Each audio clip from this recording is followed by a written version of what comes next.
Assalamualaikum warahmatullahi wabarakatuh. Perkenalkan, nama saya Happy Patricia. Saya dari kelas 11 IPS 4 ingin menjelaskan tentang bab 5, yaitu ancaman terhadap integrasi nasional. Integrasi nasional di bidang ideologi, salah satu contohnya adalah komunisme. Komunisme itu merupakan salah satu ancaman di bidang ideologi di Indonesia terhadap ideologi Pancasila. Meskipun Indonesia dengan tegas menolak paham komunisme, tapi ini memang harus dicegah. Jika paham ini terus berlanjut dan berkembang dengan pesat, maka hilanglah ideologi Pancasila. Selanjutnya saya akan menjelaskan tentang integrasi nasional di bidang politik. Integrasi nasional di bidang politik ini dilakukan oleh suatu negara, yang negara tersebut akan menekan suatu politik di suatu negara lain. Jadi contoh integrasi nasional di bidang politik ini salah satunya dengan cara intimidasi, provokasi atau blokade politik yang merupakan bentuk ancaman non-militer. Integrasi nasional di bidang ekonomi itu salah satunya dipengaruhi oleh arus globalisasi. Di dalam arus globalisasi ini terdapat sisi negatifnya. Salah satunya itu Indonesia dibanjiri oleh barang dari luar negeri.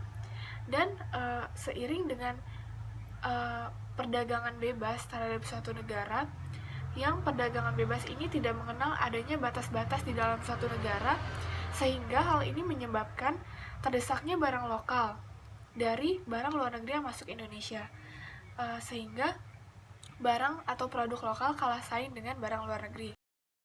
Jadi di bidang sosial budaya ini ada banyak faktornya dan akibatnya. Jadi faktor dan akibat yang pertama itu gaya hidup konsumtif. Ya, jadi akan menyebabkan gaya hidup konsumtif di masyarakat.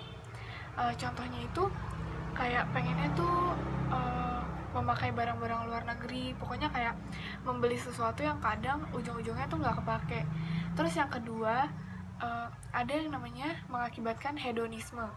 Jadi banyak orang-orang yang membeli barang-barang mahal gitu yang bermerek, pokoknya menimbulkan hidup sosialnya tuh harus hedonisme gitu. Jadi kayak untuk meningkatkan sosialnya mungkin. Dan yang selanjutnya menimbulkan sikap individualis satu sama lain. Ini mengakibatkan kita tuh suka acuh sama orang lain, kayak kita nggak menganggap keberadaan orang lain. Kadang ini menyebabkan orang tuh jadi sombong gitu. Terus yang keempat, masuknya budaya westernisasi. Jadi masuknya budaya barat ke Indonesia, seperti misalnya dengan cara berpakaian. Sekarang orang-orang banyak yang berpakaian minim hanya untuk gaya-gayaan, hanya ikut mengikuti tren dan lain-lain. Terus yang kelima, memudarnya rasa solidaritas. Terus orang jadi malas juga gotong royong, pokoknya kayak bareng-bareng gitu, kayak orang udah mulai memudar gitu.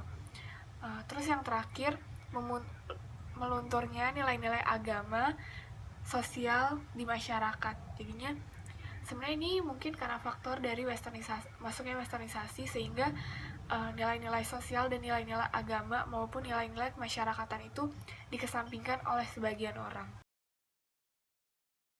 Yang pertama yang akan saya jelaskan strateginya itu di bidang ideologi dan politik.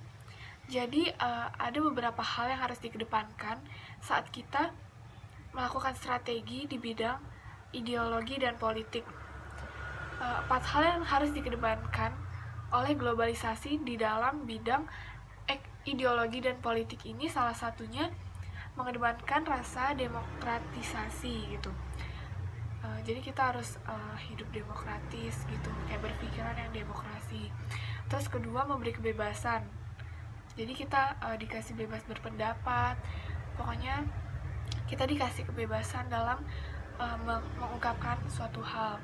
Terus adanya keterbukaan, jadi adanya keterbukaan pemerintah terhadap masyarakatnya gitu. Terus ditegakkannya hak asasi manusia, perkuat produk domestik di dalam negeri, sehingga produk yang akan dihasilkan oleh dalam negeri tidak kalah saing dengan produk yang ada di luar negeri.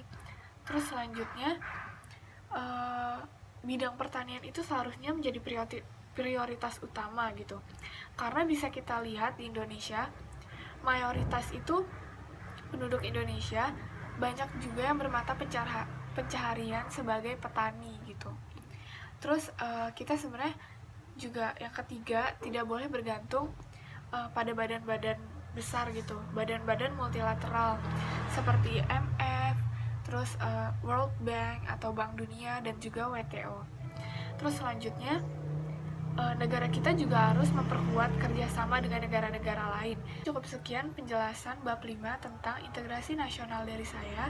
Untuk kurang lebihnya mohon maaf, dan bila ada kesalahan kata mohon dimaafkan. Terima kasih. Wassalamualaikum warahmatullahi wabarakatuh.